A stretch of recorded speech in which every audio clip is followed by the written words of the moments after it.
السلام علیکم ورحمۃ اللہ وبرکاتہ۔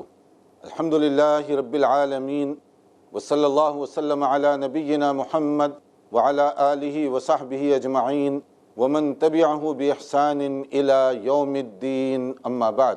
محترم بھائیوں اور بہنوں، آج 12ویں پارے کی تفسیر کا خلاصہ آپ کی خدمت میں پیش کیا جا رہا ہے تاکہ ہم غور کر سکیں کہ قرآن کریم ہم سے کیا چاہتا ہے، قرآن کریم کا کیا ڈیمانڈ ہے اور ہم اس ڈیمانڈ پر کتنے پورے اتر رہے ہیں، کیونکہ قرآن کریم سمجھے بغیر ہم اس کا حق ادا نہیں کر سکیں گے۔ قرآن کریم سمجھے بغیر ہم قرآنی زندگی بسر بھی نہیں کر سکیں گے۔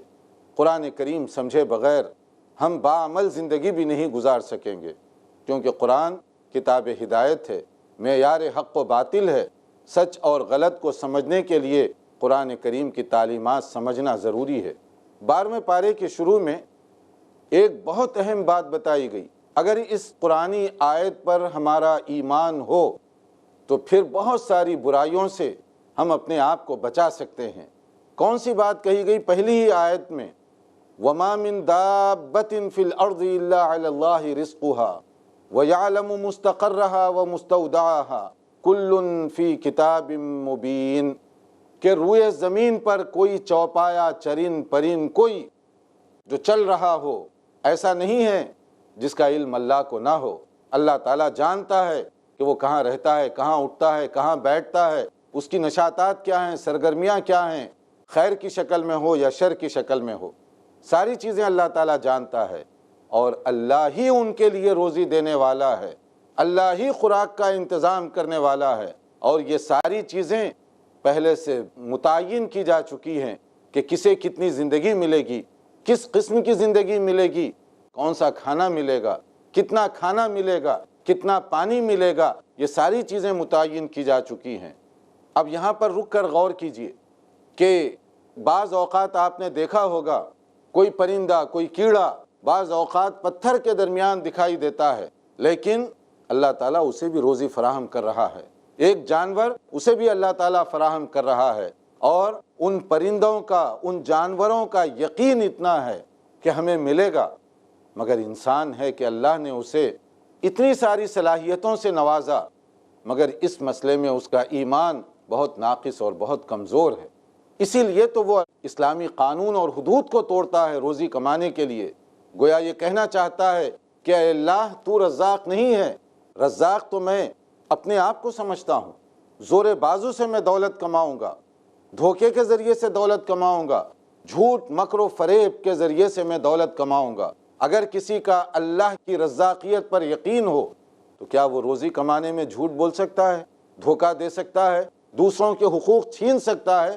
آپ چوری کر کے بھی، حرام اور ناجائز ذرائع استعمال کر کے بھی اتنا ہی پائیں گے جو اللہ نے مقرر کیا ہے، اور کوئی دوسرا آدمی حلال اور جائز راستوں سے بھی اتنا ہی پائے گا جو اللہ نے مقرر کیا ہے۔ کیا دنیا میں بے ایمانی کرنے والے سارے مالدار بن گئے؟ نہیں۔ یا کوئی دنیا کے اندر ایمانداری سے کام کرنے والے سب غریب اور کنگال ہیں؟ نہیں۔ ہر طبقے میں آپ کو 3 قسم کے لوگ ملیں گے، امیر، درمیانی درجے کے، غریب، کمزور طبقے کے۔ مسلمانوں میں بھی یہی، غیر مسلموں میں بھی یہی، ایمانداری سے کام کرنے والے بھی یہی اور بے ایمانی کرنے والے بھی یہی۔ اگر بات یہی ہے تو کیا یہ بھلائی نہیں ہے کہ ہم اللہ کو رزاق سمجھیں، روزی دینے والا سمجھیں، اور حلال راستوں سے روزی کمائیں؟ کیونکہ اللہ تعالیٰ نے یہ حکم دیا ہے کہ تم روزی کماؤ، تم تلاش کرو، یعنی وسائل اور اسباب کو استعمال کرنا توکل اور تقدیر پر ایمان کے خلاف نہیں ہے، بلکہ یہ عین اس کا تقاضا ہے، یہ عین سنت ہے کہ آپ وسائل استعمال کرو، مگر اپنے اسباب اور وسائل پر بھروسہ مت کرو، بلکہ اسباب پیدا کرنے والے رب پر بھروسہ کرو۔ گاڑی کو ٹھیک ٹھاک رکھو، پھر اللہ کا نام لے کر ڈرائیو شروع کرو۔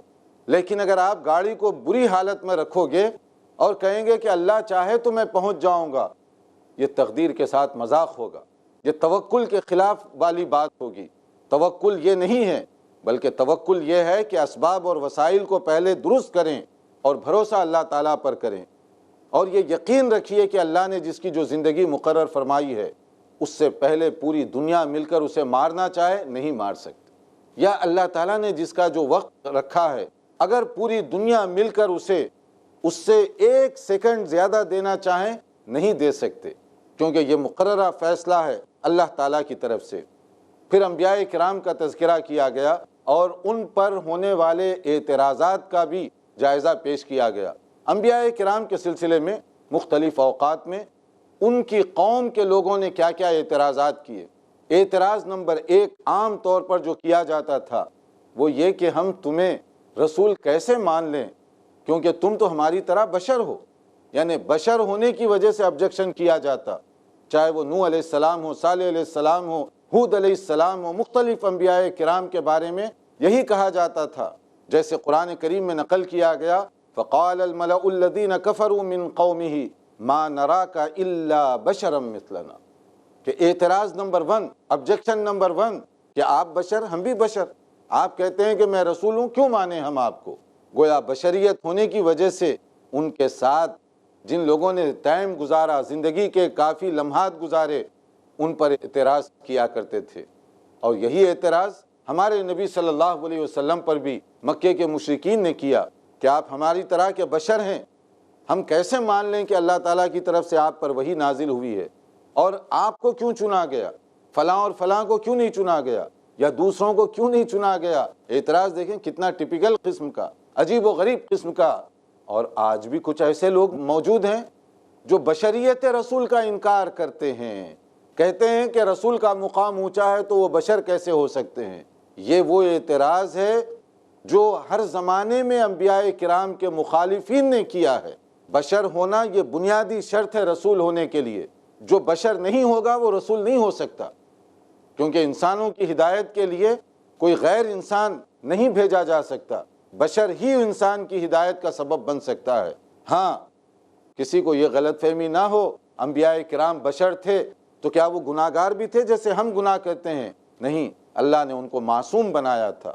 اس کو یوں سمجھ لیجئے، بات کو سمجھانے کے لیے، کہ آپ عام زمین سے سنگریزے اور پتھر کے ٹکڑے اٹھا لیں اور اس کے مقابلے میں ہیرے کو لے لیں، ہیرا بھی تو پتھر کا ٹکڑا ہی ہے، مگر ہیرے میں اور عام پتھر کے ٹکڑوں میں کتنا فرق ہوتا ہے۔ اسی طرح سے انبیاء کرام میں اور عام انسانوں میں نوعیت کے اعتبار سے، فضیلت کے اعتبار سے یہ فرق ہے۔ ہیں دونوں بشر، مگر ان کا مقام بہت اعلیٰ، بہت اونچا اور بہت اونچا مرتبہ۔ پھر دوسرا اعتراض قوم کے لوگوں نے یہ کیا انبیاء کرام کے ساتھ کہ اگر آپ سچے ہیں تو یہ عام لوگ کیوں پہلے مسلمان ہوئے؟ دیکھیے عجیب اعتراض، یعنی بڑے بڑے مالدار لوگ، سردار لوگ، وہ کیوں نہیں مسلمان ہوئے؟ مکہ مکرمہ میں جب آپ نے دعوت اسلامی پیش فرمائی تو کون سے لوگ پہلے مسلمان ہوئے؟ میجارٹی میں چند بڑے بڑے صحابہ کو چھوڑ کر باقی جو لوگ مسلمان ہوئے ان کا سوشل بیک گراؤنڈ بہت کمزور تھا۔ جیسے حضرت زید غلاموں میں پہلے مسلمان ہوئے، غلامی کی زندگی وہ بسر کر رہے تھے۔ حضرت بلال وہ بھی غلامی کی زندگی وہ بسر کر رہے تھے۔ حضرت عمار بن یاسر رضی اللہ عنہم، ان کا بیک گراؤنڈ بھی بہت کمزور بیک گراؤنڈ تھا خاندانی اعتبار سے۔ چند ایک صحابہ کو چھوڑ کر اکثر صحابہ کرام مالی طور پر پسماندہ تھے۔ اعتراض کیا گیا کہ آپ لوگ پہلے کیوں مسلمان ہوئے؟ تو پھر کون ہونا چاہیے؟ یہ جو بڑے بڑے ہیں، ابو لہب، ابو جہل، مالدار لوگ، پہلے یہ مسلمان ہوتے۔ یہ عجیب قسم کا اعتراض۔ اللہ تعالیٰ جس کو دیتا ہے سمجھ، وہ ان خیر کے کاموں میں آگے بڑھ چڑھ کر حصہ لیتا ہے۔ پھر اس کے بعد اور جو اعتراض کیا گیا مختلف انبیاء کرام کے ساتھ، وہ یہ کہ آپ اچھے آدمی تھے، ہم آپ سے خیر کی امید لگائے ہوئے تھے، اور آپ نے یہ باتیں شروع کر دی۔ گویا دین کی بات کرنا نکلے ہوئے لوگوں کا کام ہے، بہکے ہوئے لوگوں کا کام ہے، بپھرے ہوئے لوگوں کا کام ہے، یہ انداز ہوا کرتا تھا۔ یہ اعتراضات تھے ان کے عام طور پر، اور انبیاء کرام بے لوث دین کی خدمت کیا کرتے تھے، کوئی پیسہ کمانے کے لیے نہیں، جائیداد بنانے کے لیے نہیں۔ سنیے انبیاء کرام کے اسوے کو، پڑھیے انبیاء کرام کی سیرت، کیسی پاکیزہ تھی ان کی سیرتیں، کیسا نمونہ انہوں نے قائم کیا۔ کہا کرتے تھے ان اجریہ الا علی اللہ، اے میری قوم کے لوگوں، کم سے کم یہ تو دیکھو کہ میں دین کی جو دعوت دے رہا ہوں، کیا کوئی پیسہ تم سے مانگ رہا ہوں؟ کیا معاوضہ، نذرانہ، ہدیہ مانگ رہا ہوں؟ بے لوث دین کی خدمت کر رہا ہوں، میرا ثواب تو اللہ ہی دینے والا ہے۔ جب ہم یہ آیت پڑھ رہے ہیں اور جب حافظ صاحب قرآن کریم کی یہ آیت پر سے گزر رہے تھے تو ایک بات ذہن میں جو بار بار آتی ہے، آپ نے بھی غور کیا ہوگا، اس وقت دین کا کام کرنے والے بھی، حتیٰ کہ بعض ایسے لوگ بھی ہیں جو تقریر فار سیل، فتویٰ فار سیل، یعنی آپ کو جس طرح کا فتویٰ چاہیے پیسے دے کر وہ لے لیجئے، اور دین کی تبلیغ کرنے کے لیے چلے ہیں لیکن پیمنٹ کے بغیر تبلیغ کرنے کے لیے تیار نہیں۔ کتنی دیر کی تقریر کروں اتنی پیمنٹ، اور وہ بھی پہلے ایڈوانس، تاکہ جو ہے میں اس کے بعد سفر کروں۔ ایسا نہ ہو کہ تقریر کرنے کے بعد آپ کہیں کہ بس تقریر تو ہو گئی، اب پیسے کہاں سے لائیں ہم، پہلے پیسے دیں گے بعد میں مولوی صاحب تقریر کرنے کے لیے آئیں گے۔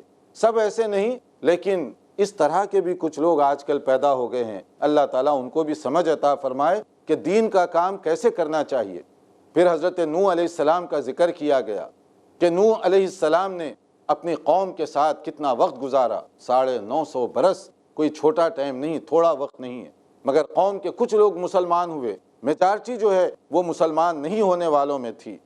اور پھر کیا ہوا، جب ایک وقت گزر گیا اور تھوڑے سے لوگ مسلمان ہوئے، وما آمن معہ الا قلیل، چند ہی لوگ مسلمان ہوئے، پھر اس کے بعد انہیں حکم دیا گیا کشتی تیار کرو، عذاب سے پہلے اس کا بندوبست کیا گیا، اور پھر وہ کشتی اللہ تعالیٰ کی خاص ہدایت کے مطابق تیار کی گئی، کیونکہ اس کے ذریعے سے بہت بڑا کام لینا تھا، اور یہ کشتی بعد میں چل کر دنیا کی تاریخ کا ایک انوکھا باب رقم کرنے والی تھی۔ ایسی کشتی خاص انتظامات کے تحت تیار کروائی گئی، اور قوم کے لوگ جب ادھر سے گزرتے مذاق کیا کرتے کہ نوح واقعی تمہارا دماغ چل گیا اسی لیے تم توحید کی بات کرتے ہو، تمہارا دماغ چل گیا اسی لیے تم کشتی بنا رہے ہو، کیا یہ ڈیزرٹ میں چلاؤ گے، کیا ریگستان میں چلاؤ گے، کہاں چلانے کے لیے اتنی بڑی کشتی تم بنا رہے ہو؟ نوح علیہ السلام کہتے تھے ان تسخروا منا فإنا نسخر منکم کما تسخرون، وقت آئے گا ہم بھی تمہارا مذاق اڑائیں گے کہ کیوں ہم کشتی بنا رہے ہیں، تم اب جوک کر رہے ہو۔ پھر اس کے بعد کیا ہوا، اللہ کا مقررہ عذاب آیا۔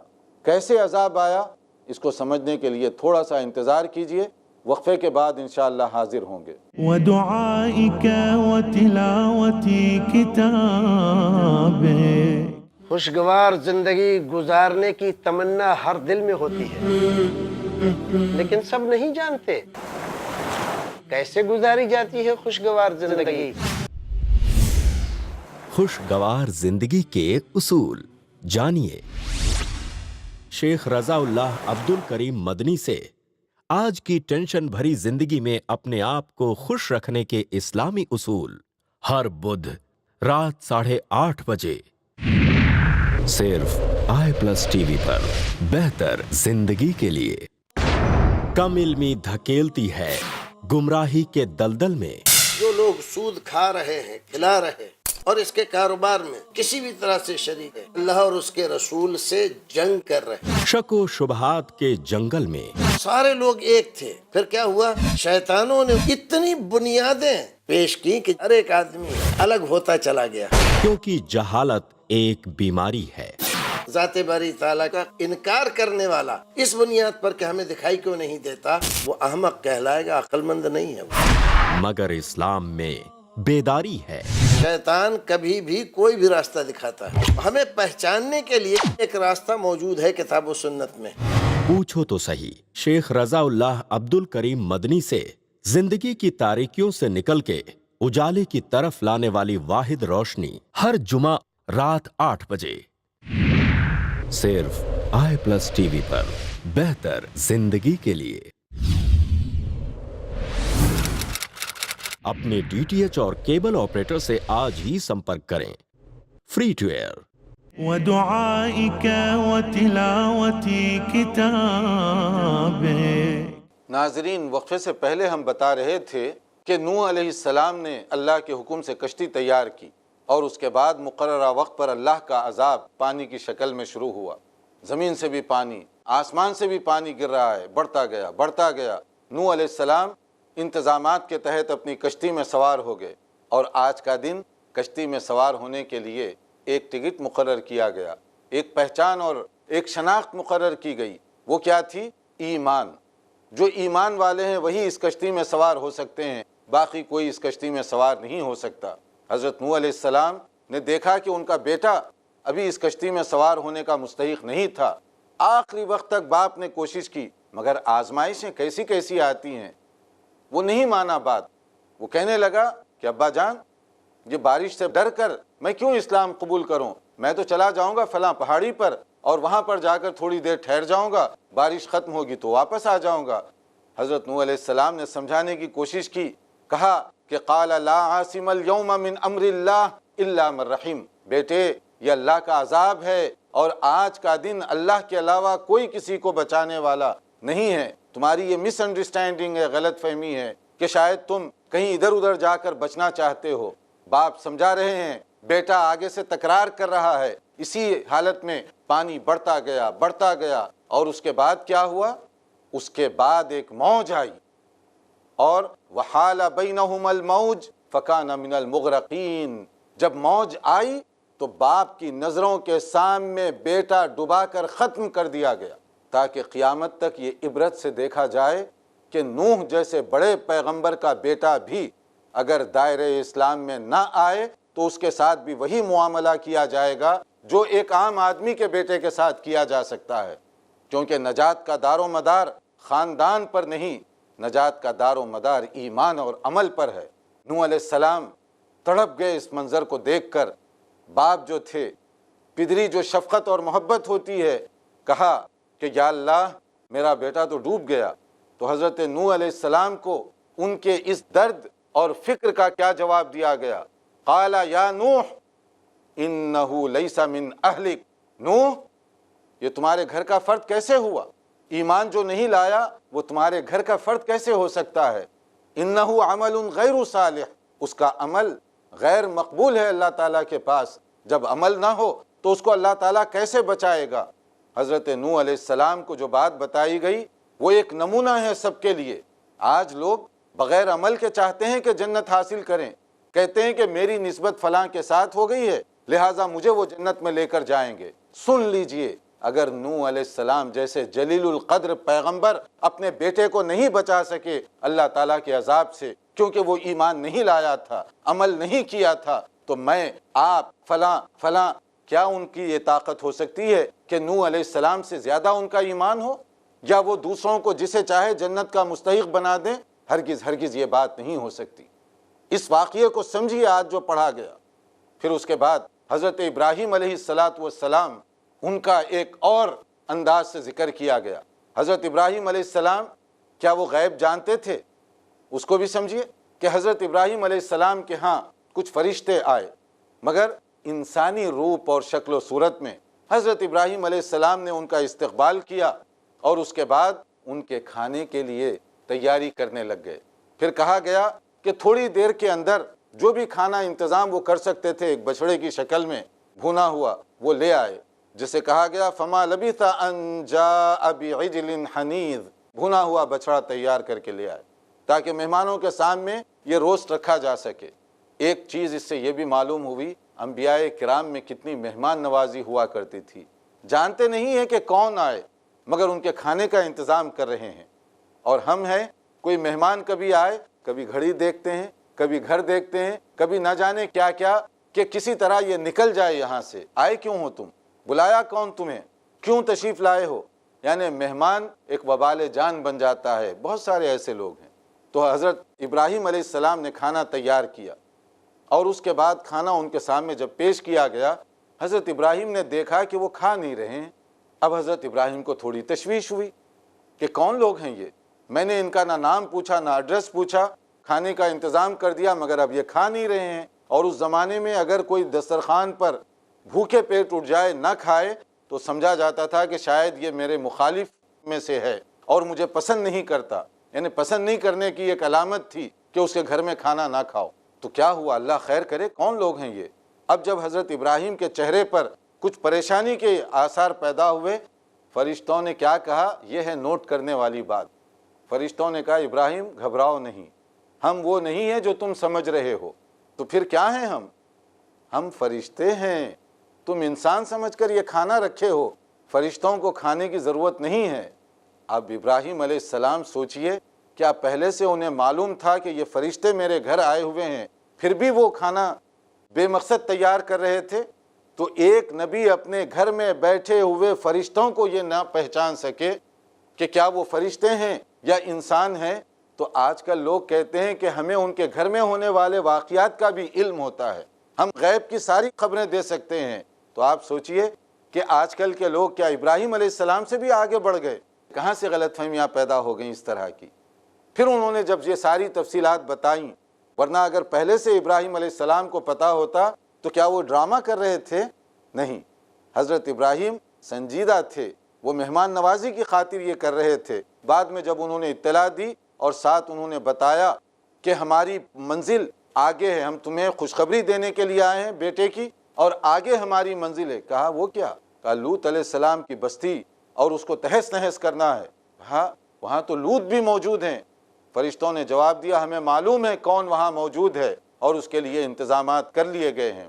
وہاں سے حضرت لوط علیہ السلام کی بستی کی طرف وہ روانہ ہوئے، وہاں بھی انسانی شکل میں، خوبصورت اور تندرست انسانوں کی شکل میں وہ وہاں پر گئے۔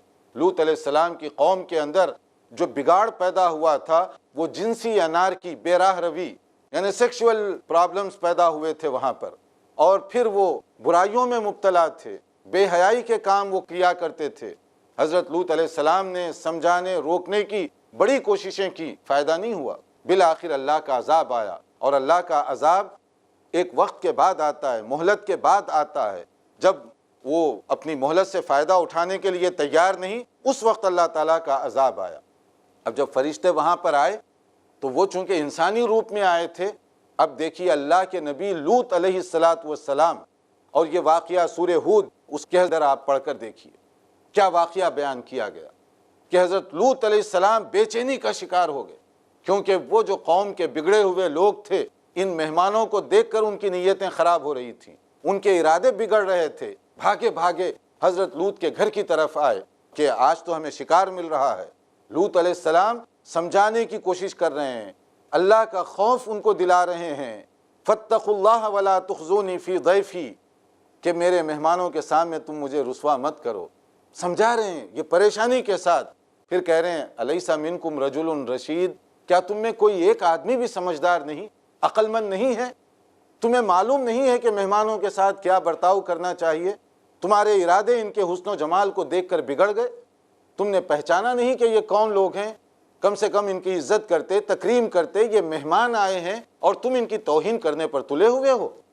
حضرت لوط کی پریشانی کا اندازہ کریں۔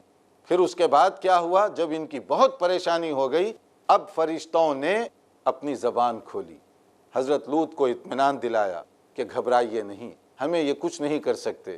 کیوں؟ اس لیے کہ ہم وہ نہیں ہیں جو تم سمجھ رہے ہو، تم تو ہمیں انسانی روپ میں دیکھ کر ڈر رہے ہو کہ ہماری یہ توہین کریں گے یا بے عزتی کریں گے۔ نہیں، ہم فرشتے ہیں، اور ان کی بگڑی ہوئی انہی عادات کی وجہ سے ہمیں بھیجا گیا تاکہ ان سب کو ختم کر دیا جائے۔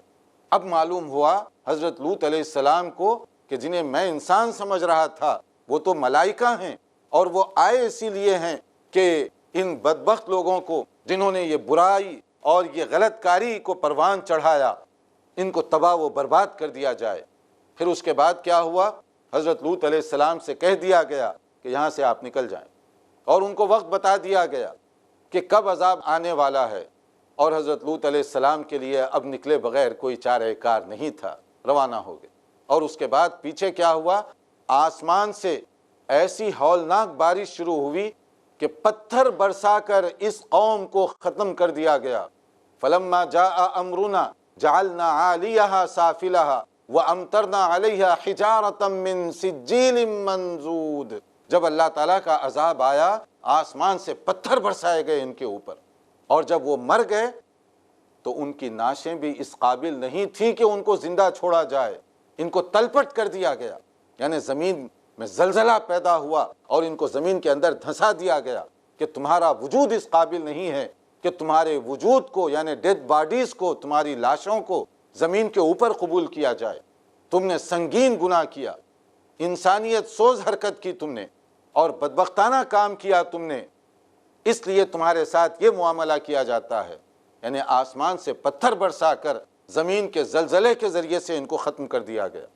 جب ہم یہ آیتیں سن رہے تھے اس وقت مغربی دنیا میں خاص طور پر اور انڈیا اور مختلف ممالک میں عمومی طور پر اسی مسئلے کے اندر کچھ گڑبڑ پیدا ہو گئی، کچھ بے راہ روی آ گئی، اور بڑھتے بڑھتے وہ اتنی بڑھ گئی کہ آج بہت سارے مغربی ممالک کے اندر مرد کی شادی مرد کے ساتھ قانونی طور پر ہو سکتی ہے۔